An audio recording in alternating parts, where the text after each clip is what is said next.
Voiceover Coffee Shop, episode number 30. Welcome to the Voiceover Coffee Shop, where we share our morning with some of the finest names in voiceover. And now, here's your host, voice actor Andrew Morrison.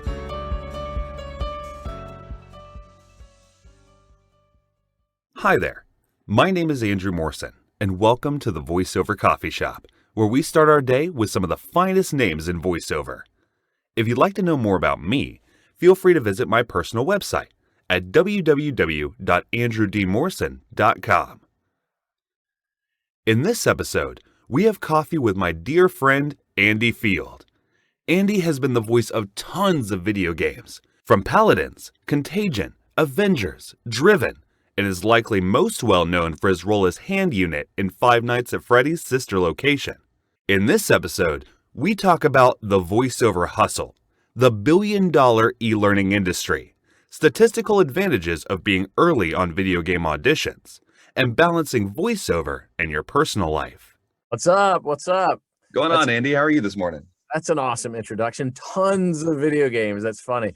I've heard people before say, yeah, he's established himself as a prolific video game actor. And I'm like, I don't know about prolific, because there's some guys out there that really, have hundreds and hundreds of credits. But it's been fun, and video games are definitely the most fun, I think. They're when those auditions come along and when those gigs come along, they're the ones that you sit down and you're like, man, this job is fun. This is really fun. So when your morning starts, how do you take your coffee in the morning? Usually with a bit of flavored creamer, which is funny because it's like, who cares what flavor, but recently I discovered, I think it's Community Coffee has a pecan pie flavored coffee. That's pretty good, just straight black. But if you throw a little French vanilla in there, then it's like eating pecan pie with vanilla ice cream on it. And then but in the middle of the day, I tend to take my coffee black. I just want something hot for my throat, something to kind of keep me alert. And all the sweeteners and things kind of make your mouth sticky when you're recording anyway. Right. The sugar, well, I only use sugar-free flavored creamer anyway. My wife's diabetic and I don't need the sugar. I'm getting old, man. Sugar does different things to your body after age 30 than it did when you were invincible in your 20s. But and I'm well past 30 and 40 and just turned 50. So it's I'm at the point in my life now where all those commercials on TV for hernia mesh suit lawsuits, orthopedic shoes, investing in gold and silver, all those are for me now. All those commercials with 70-year-old actors, Relief Factor. Pat Boone really pitches Relief Factor a lot, which apparently is some magic elixir that keeps you from hurting. I don't see it happening. The pain comes around age 38 and it stays. It's probably just THC, to be honest. That would make sense. That's funny. So you started in education, and you're still a colonel in the military, correct?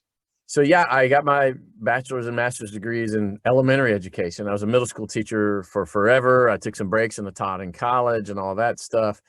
And I've always been in the Army Reserve, or the National Guard and the Army Reserve. They're kind of the same thing, sort of. For the purpose of this podcast, they are the same thing. And I've done that 32 years. And as a result of that, I ended up teaching military science at a couple of universities as well. And I am retiring this year. I'm excited. Congratulations. And if you're a part-time soldier, which is what the Guard and Reserve are, you don't get a retirement check until you're 60 or close to 60. So there's not that coming in. So you kind of get trapped, and you got to figure out a way to live without the income from your one weekend a month of duty. Or there's a lot more than one weekend for a lot of guys. The Louisiana National Guard, for example, is on active duty right now for that hurricane. But there's those call ups and all that stuff. But it's been a blast. It's those two career paths have certainly influenced everything about who I am as a person and as an actor. And they've really impacted a lot. I miss the kids. I miss teaching. I went full time in 2017 in voiceover. I miss middle schoolers. They're fun people. Their adolescents are they don't know who they are yet. They're trying to figure it out. They're awkward and they're goofy and they're funny, and they're just fun to be around. So the Five Nights at Freddy's games allow me to go to Comic Cons and meet them, because that's who really is standing in line to get an autograph from a Five Nights at Freddy's voice actor. Oh, my son, absolutely. An angsty teen. Well, you don't look old enough to have a son old enough to like Five Nights at Freddy's. How old is your son? He's 5. He's 5. Well, he's 6. My daughter's 5. My daughter just turned 5. He's about to be 7. I meet those every now and then. There's a 5-year-old enthusiast that just knows everything there is to know about the franchise. And sometimes there's a 40-year-old, but typically they're teenagers or early 20s, because the games have been around for, 5, 6, 7 years now. I don't know how long exactly, but so you meet people and they're just so excited, but it's so fun to interact with them just for a minute. And it reminds me how fun it was to be a teacher, but it also reminds me that it sure was fun to talk to that kid for 5 minutes. And now I'm glad they're gone and I don't have to raise them or teach them or live with them or walk them to the lunchroom or break up a fight between them. Those kind of things that you had to do as a teacher. Right. But the great part of kids, I still get to experience at the Comic Cons usually. And it's awesome. So what is your voiceover origin story, if you will? Like where did you like discover it and this is a job and kind of make that leap? So when you meet a lot of voice actors, they say, well, I was an actor, not a voice actor, and I fell into voiceover and it's become a thing. I had no idea that voice acting was acting. So I had 4 jobs. I was a teacher, an Uber driver, an Army reservist, and my wife and I owned a tutoring business. We had about 45 students a week coming through our tutoring business. We had employees, like we had tutors working for us, like certified teachers. And that was a pain. And we were broke. I mean, I had those 4 jobs and we were just flat broke, just trying to get all the bills paid. We lived in an expensive little town in Mississippi. And I was imitating the football stadium announcer, and I said, that's another first down. And my wife was like, oh my gosh, you should be an announcer guy. And I had entertained that before. I've been the MC at things and the announcer at things in the Army. The Army always picks me to be, we want you to be the MC for this, or can you announce the change of command ceremony for the general and all this? And can you read these awards? So I've done that numerous times, kind of the live announce things. And I've always thought, yeah, I'd like to be somebody that did that.Maybe I'd be a DJ. That's all I associated it with. I didn't want to be a DJ. It seemed like a pain, and it didn't pay any better than being a teacher. I sure wasn't going to do a career shift for that. But right. But my wife said, you should be an announcer guy. And I was like, you know what? I'm going to go look into that, because I got 4 jobs right now. I sure would like to get rid of 1 or 2 of them and replace it with being an announcer guy. That would be a good side hustle and to put on the side of teaching. So I Googled it. I mean, I didn't voiceover artist. I didn't even know what to call a voice, so I just kind of Googled some of that. And, the stuff that popped up on the web that isn't necessarily the best stuff, but it's the stuff that dominates the search engine results. And I just read. I mean, I read for an hour or 2 about all that stuff. And I went down to my wife and I said, you know what, baby, it looks like with the internet, this was 2013. I was like, with the internet, it looks like I could do some of this voice stuff. I'm going to need a little money. That's always terrifying when you're broke, to say, I'm going to have to invest some money in the hopes of making some more money. Yeah. I need a microphone, and, there's a couple of sites that I wanted to pay memberships on. So voices.com had a $10 trial membership for the first month. And then it was like $30 or $40 a month after that. This was back before it was just $500 a year. And if you're listening to this, that's not necessarily the best site to be on. That's not the best site to be on, not even necessarily. But that's where I was, because they dominate the search engine results. And so I paid that $10, and that was scary. $10. And I was like, babe, and they're going to charge me $40 next month. But if I get 1 job, I could make that. Right. So I had a microphone left over from when I was a drummer in a band in college. It was a Shure SM57, and I bought a little $30 interface to run through it to my work computer. And I bet you I did 250 auditions that month. I mean, I was up until 1 a.m. It didn't matter if the specs didn't fit me. It didn't matter if it was African-American. It didn't matter if it was Spanish accent, if it was a child voice, British accent. I didn't care. I was doing it all. somewhere near the end of that month, I realized that that interface didn't even work with that laptop. I was just recording through the built-in mic on the laptop. But by that point, I kind of had my groove on. I at least knew how to save a file in GarageBand. I was using GarageBand, Okay. and I wasn't even using Audacity. And I kind of had my groove on, and I figured it out. And we had kind of, got a little extra money here or there from something. It wasn't from VoiceOver.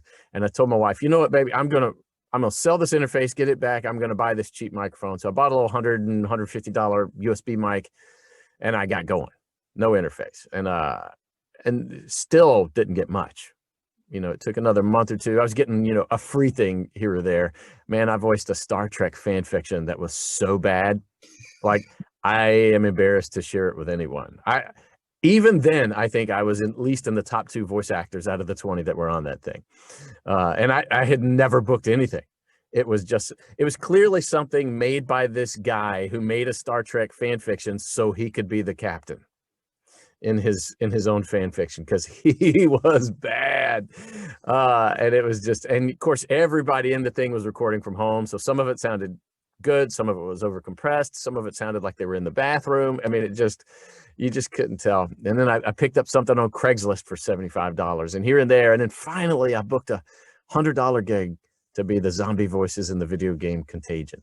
But that didn't boost my confidence, because I'm just like, well, that's zombie voices. So I still don't know if anybody wants me to be a voiceover, Right. And so the next month I got $175 to voice a 17-minute narration on how to fill out IRS form I-9. It was riveting. It was spellbinding. But $175, I thought, you know what? This is more money than the pay raise I got for getting my master's degree as a school teacher. If I made $175, I would got a $1,500 a year pay raise for earning that master's degree. $175 a month is more than that. I thought, this is it. This would be a pretty good side hustle. If I get 1 or 2 of these a month, I'll be okay. And that client hired me twice more over the next 2 months. And I thought, yeah, this is worth doing. Never mind the fact that I was just working my butt off up until the wee hours of the morning to get that $175. But Right. slowly but surely, here came another little $150 gig, $200 gig, yada, yada, yada, and all that. And during all that time, I kept reading and kept studying and kept trying to figure out. I knew I wasn't where I needed to be in that industry. I knew I needed a demo. I knew that I knew I needed coaching. I knew all that. And it was just a matter of, scraping up the cash to get a little bit of that done at a time and to make it all happen. But I didn't just sit there, making several $100s a month on these cheap sites thinking, this is it. This is where I need to be. I mean, I realized the potential for a real career was there. And really within about 6 months to a year, my mentality shifted to, I'm not just a teacher who does voiceover. I'm a voice actor who's teaching. And one day this teaching thing is going to come off my plate. It helped that I wasn't trapped by my retirement. I only had a few years in my teaching district at that point. And so it wasn't like, oh, just 2 more and I can retire, or, oh, 5 more, I can retire. I was at a point where it wouldn't have hurt to quit. If you're 18 years into a career that has a 20-year pension, that's not time to go full-time voiceover, no matter how good you are. Get that free money, get that pension. But that's kind of how I started. And it just that was 2013, early 14. So here I am almost 8 years in, and I can't imagine ever doing anything else. It's amazing. So what is the bulk of your work now? Is it more video games, or are you still doing like quite a bit of e-learning? Like The bulk is e-learning. Oh, and when I say the bulk, there's so much e-learning to do out there. I mean, I read 2 or 3 years ago, maybe 4 years ago, that e-learning was on track to be a $250 billion-ish industry by 2024. That number's up in the $300, $400, $500 billion now, and it's scheduled to be a $1 trillion industry by 2030. COVID, e-learning exploded during COVID, and it's really exploding just because of the ubiquitous nature of the internet. If you've got a company with employees, even if they're all in the same place, but especially if you have a company with employees in different places, it's worth the money to get uniform training for them all. Every cook at every Pizza Hut in the country knows how much cheese to put on a pizza, and that's because of e-learning. I worked at Pizza Hut when I was a kid, and I watched a VHS tape of how to put the cheese on the pizza, and that's e-learning. It wasn't called that back then, but the idea was, let's do some cheap standard training that everybody gets, so everybody's doing everything the same way. If you've got 250 employees all over the globe, you want to make sure every one of them knows your company's policy on sexual harassment, right? Which should be don't do it, but it's usually a much longer class than that. And so e-learning is just exploding. So it is the bulk of my work, mainly because there's just so much of it, and mainly because it pays so well. I tell my students all the time, e-learning is how you can afford to be at your house so that you can be first when the video game auditions come in, because there's a statistical advantage to being early on any audition. Because if they listen to you early and they like you, then you're the standard that everyone else has to meet. Right. So if you're casting for a video game and you're excited about it, as soon as the auditions come in, you're starting to listen to them. So if you like the third guy best, everybody after the third guy has to be better than the third guy. Right. Doesn't matter if you were the best and you were 55th. In their brain, they're still thinking, yeah, but you got to be better than that third guy. They may not even get to 55. They may just say, you know what? I've listened to 30 bad auditions now. That third guy was good. Let's go with that third guy. And that happens a lot, as you know. Sometimes auditions don't even get listened to. So there's a statistical advantage to that. And so if you're a part-timer trying to come into voiceover, you're like, well, that's not fair. Well, so it is fair. Because the people who've put in the work and who've hustled and who've gotten to where they can be full-time in voiceover, they deserve that. So it is fair. It's just you feel like you've just learned to say it's not fair whenever it doesn't work well for you. So it's, that's what 3-year-olds say. That's not fair.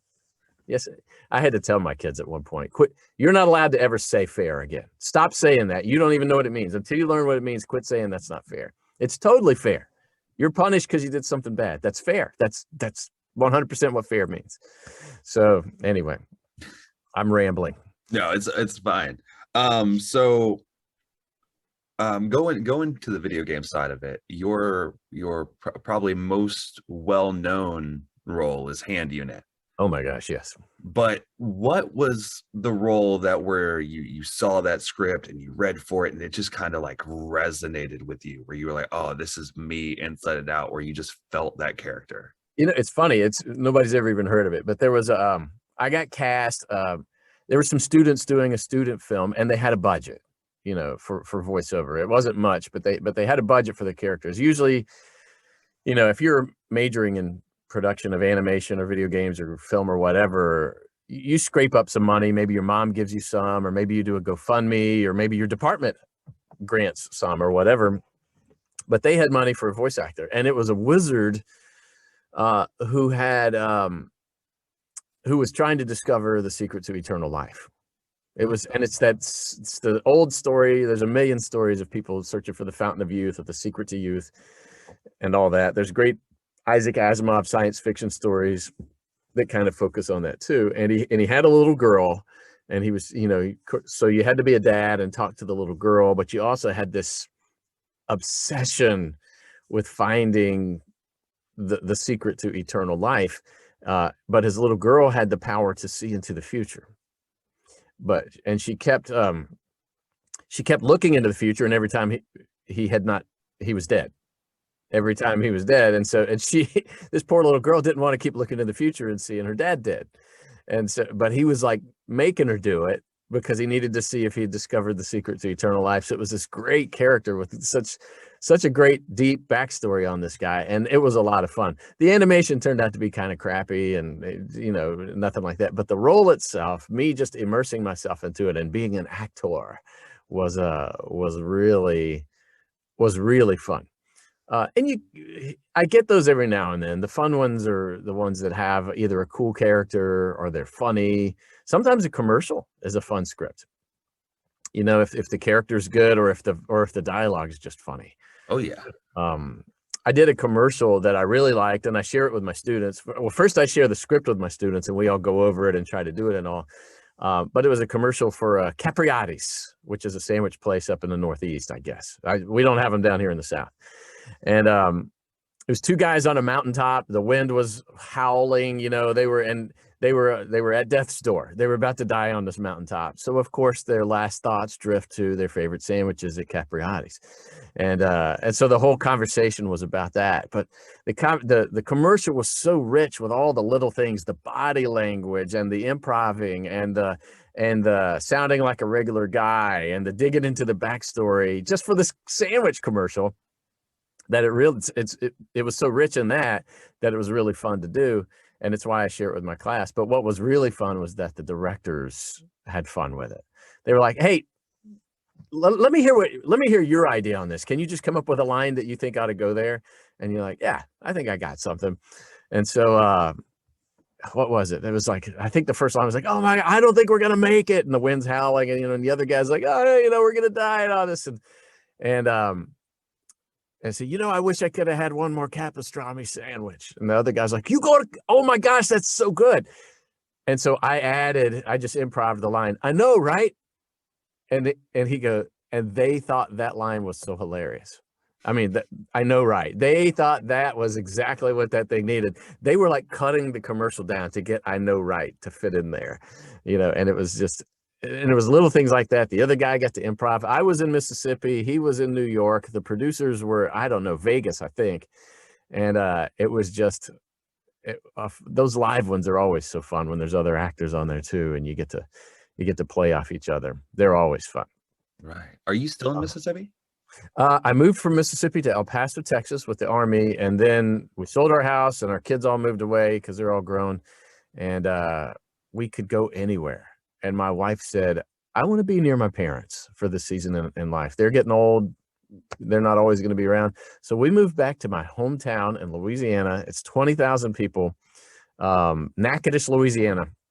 It's 4 hours from Dallas. It's not near anything. It is certainly not a voiceover hub, but it's amazing that I can make a solid 6-figure income from really from anywhere. Yeah. In fact, I'm thinking I may need to get an RV with one of those garages in the back and just put my booth in there and just wherever, as long as the internet's good enough. My brother and I were just talking about that because he's Navy, and you know how they do like those auctions because like after 10 years they can no longer use the vehicles because they're deemed quote unquote unsafe, but mostly because the Army warranty expires on it. Yeah. So we're thinking about going and get one of those big vans and putting a booth in it so that way we can just travel around and I can record. Is he a voice actor also? No, he's an animator. He just, oh, nice. Yeah, I've been looking at it, and I think I'm going to buy a pretty new one. And I like to pay cash for things. I don't like to borrow, but I think I'll borrow on this just because it's a business expense. And if I don't like it in a year, I can sell it, and I won't have just locked up all of my money instead. My money can still be gaining interest while I'm paying a note on that. Because I'm not going to, you could borrow an RV on like a 20-year note sometimes. I don't know that I would do that. But I'm not going to keep one for that long anyway. So I don't know. I'm still examining the best financial plan on that. But anyway, back to your question. There's always so much fun, and it's anytime I can interact with people, it's great. And anytime there's a good character, it's great. And so like the other day I was doing I think it was an announcement for like a conference. So it was basically a corporate narration. It was like, ladies and gentlemen, welcome to this. And this company has done this, and this, and it paid fine. It paid a ridiculous amount of money for what? 30 minutes of work, 10 minutes of work, whatever it was. But they were like, we want a movie trailer voice, which is funny because I've not invested any time or money in trailer in coaching or anything like that, because there's like 12 guys that do all the trailers in Hollywood, and they're not even making movies right now. So it's just not worth your time to focus your effort on learning how to be a good trailer voiceover. So everything I do is just an imitation in trailer, right? It's like in a world, that's what they want. Right. And so I was doing like the Terminator style trailer, like this conference, blah, blah, blah, and action, blah, blah, blah, and badass, and music, hot, fast cars and hot women, that kind of feel. And at the end of it, the producer's like, that was awesome. And the clients were like, I don't know. Could you put like a little more smile in it? So I was like, this conference, it's awesome. And, the best way to put smile in it is to smile. So it's awesome. And at the end, the producer's like, exactly. That's exactly what we wanted. And the client was like, we just needed to be a little more cheerful. Still that energetic, And I'm like, you guys want a Disney trailer? And they're like, what do you mean? I'm like, from the makers of The Little Mermaid. And they were like, that's it. That's the trailer for it. That's it. So it's fun also to just kind of know what you can do and kind of help a lot of times the client doesn't really know what they want, or they can't articulate it. Or sometimes they say, we don't know what we want, but we'll know it when we hear it. So, so being able to deliver to somebody, to make them happy, to make their day better. That's, even if it's not a character, it's still a lot of fun to be able to do that. And I'm familiar with you as a person, and I'm familiar with your work, but I'm not super familiar about your coaching. What exactly do you teach about the voiceover world? Because there are so many different coaches that I go to. So I go to quite a few coaches too. So like I said, I was not an actor. Right. I fell into this, and then I will forevermore be becoming an actor. I'm coaching with, I think, 3 people right now, 2 or 3 all the time. I think I've got somebody else I'm going to hire next week just for a little one-off coach. But I teach a class called The Business of Voiceover. Okay. And really, you could learn almost everything. I learned the same way I did, just reading your butt off, going to all the Facebook groups, trial and error, doing stupid things. Right. It's really just a compilation of, hey, here's how in 16 weeks you can know everything I knew in the first 3 years. And it really gets you on I wouldn't keep teaching it if people didn't keep saying it was awesome. I mean, people keep referring it. And you met several of my students. Yeah. Who did it. It's just, one of the early classes is about demos. That's such an important part to your voiceover thing. And it's so important to do that right, that, so the class is 16 weeks. So probably on the 3rd or 4th or 5th at the latest class meeting is when we talk demos, because everything else refers back to the demo, right? Like when you're marketing and you find a company on LinkedIn that makes video games and you're like, hey, I would like to work with you. But then the next sentence is, here's my demo, right? It's got to be, you've got to have a demo. Right. Or or if you want to make commercials with this company, you found a digital media production company in New Jersey that makes great stuff. And you're like, hey, I would love to be on your roster if you had one. Here's my demo. You've got to say, here's my demo. You can't just say, I'm new at voiceover, I'm really good at this. And you better not send them a homemade one. Right. Or a $200 one or a $500 one. So that's unless you're just one of those remarkable people. And if you're listening to this, I'm almost positive you're not one of those remarkable people who's been able to self-produce a world-class demo. Like Ian Russell. I don't know if Ian can, but I've met people who can. Chris McCann started out making his own demos, and they got better and better and better. And Paul Cartwright started out, I think he said it was the 7th or 8th iteration of his demo that was good enough finally to send to an agent. But we all made the mistake of sending the bad demo out. Right. I sent a homemade demo that was 3.5 minutes long with bad accents in it, with like 5 different genres of voiceover in it. I sent it to every agent I could find an email address on. I'm talking the big ones in LA, everybody, and all the little ones everywhere else. And then one of them, bless her heart, and I say that the way we Southerners say it, but this time in a good way. She emailed me back and she said, you're doing this wrong. This needs to be 1 minute long. You need to have your strong stuff up front. It needs to have all one genre in it. So I tweaked it, still made a crappy homemade demo, 1 minute long, sent it again out to every agent. But I did pick up a couple of little regional agents from that.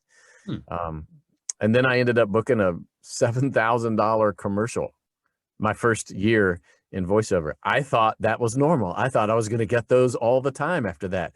It was years before I got another $7,000 gig. But I just thought, I think I made $13,000 my first year in voiceover, including a $7,000 commercial, which if you're listening to this, that's really, really rare. So just imagine I made $6,000 my first year in voiceover. It was really, but that still comes out to an average of $500 a month. So as a teacher, it was a godsend. I mean, I actually was paying all my bills, all of them, not just deciding which month I was, which bill I was going to skip this month, juggling them around. So it was something. But then it started, I was able to get more done. Gotcha. So what do you do outside of that extremely well-made booth? Like like for fun, I guess. Like what do you do to get out of work? Like what do you do for fun? What We got a house that we maintain now, so there's always like yard work and things like that. But for fun, I just bought a boat recently, and man, it's awesome. It's got stars and stripes on the side of it. So my kids, we all had a naming contest, and the name they came up with for the boat is the Liberty Belle, Belle. You know, because we're in the South too, so there were bells. Women are bells here in the South. And so the Liberty Belle, but it's this big old ski boat. So I just drove it up to Missouri recently, and we skied all over Table Rock Lake in it and all that.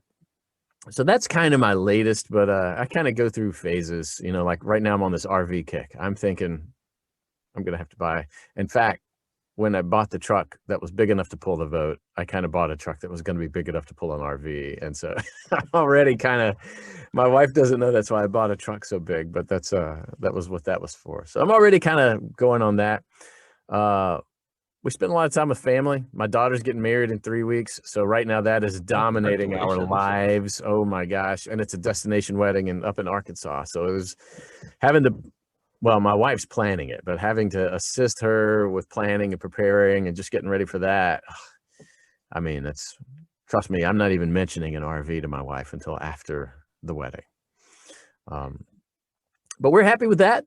Weddings are cool, you know, if you trust your kids to pick out the right life partner, it's great. Right.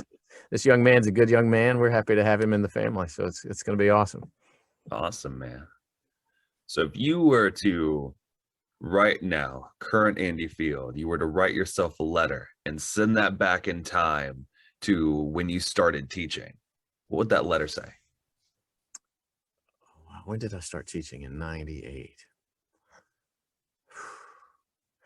That's if I could send it back to, you know, Andy Field that had 5 years experience in teaching, I would say the internet is awesome, get into voiceover. In 98, man, I don't know. I definitely would warn myself, look, man, teaching is not going to be all it's cracked up to be. You're going to hate it. You're going to take enough breaks from it that you're never going to retire from it. Even if you do retire from it, you're going to be poor as a retiree. I mean, you're going to work all your life so that you can make, you know, a meager salary when you're retired. And money, I had to think about this. So I'm going to send this email back to 1997 when Andy Field graduated college with a bachelor's degree in education and was offered a full-time job making $17,500 a year. I'm going to say, look, right now you're idealistic. Money doesn't mean anything. But there comes a point where it is a little important. That sounds shallow, but there comes a point where it is a little important. You can say, I'm not going to want to keep up with the Joneses. I don't care if my neighbor's got a new car. I don't care if they went on vacation to wherever and all that. But there comes a point where you do kind of care because you're a teacher, you're smart, and there were people who are dumber than you who are making 5 times the money you make. They don't worry about money whatsoever. And you don't realize when you're 20 how much stress money causes in your life. If you are disciplined enough to live poor and pay all your bills and invest in a 401k and do like Dave Ramsey says, live like no one else so that later you can live like no one else. But I would tell 20-year-old me, you're not going to be that disciplined. You're going to spend it all every month, no matter how much you make.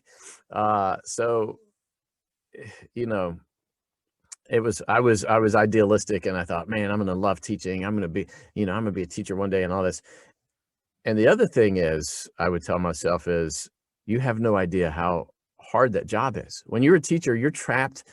You're not trapped, but if that's all you've ever done, you just don't really know.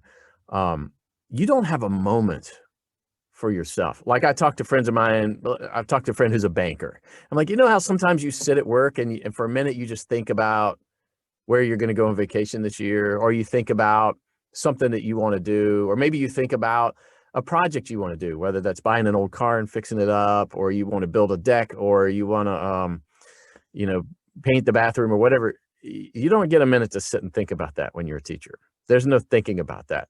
I had a 20-minute lunch break. I had to take the kids to the lunchroom. If I needed to call the bank, I'd step out of the lunchroom while I was eating something with my hand and call in the bank on my cell phone. This is when we had cell phones. Before that, you had to do it in the teacher's lounge where there was a phone. And you still have a minute. And that's from 7-something in the morning to 4-something in the afternoon. And then you go home and you grade papers and you write lesson plans. It is a hard job. And then you're off for 2 months in the summer. Who the heck is going to hire you for 2 months, right? What are you going to do for 2 months? That's why teachers always have lawn mowing services and they paint houses and things like that, because you can do that. But I would tell myself, this is going to be hard, and this is why it's going to be hard. Would I hear that from myself and give up on teaching? Maybe not. I don't know. I really do like to teach, and I really do like kids. But I might have put more focus into developing a solid side hustle besides the National Guard, which is what that was my side hustle for the first many years. And it pays okay. You know, it added another, I don't know, $9,000 a year to my income those first few years. So it was all right. Gotcha, man. Well, this has been awesome. Thanks for coming on. I really appreciate it. I really hope you enjoyed listening to Andy's journey from military and teaching to being recognized as one of the most prominent characters in pop culture today. If you'd like to know more about Andy or book him for coaching, you can visit his website at www.andyfieldvoiceover.com. Thank you for listening, and I'll see you next time. Thank you for listening to the Voiceover Coffee Shop. For more information on guests, new episodes, and more, be sure to visit www.vocoffeeshop.com.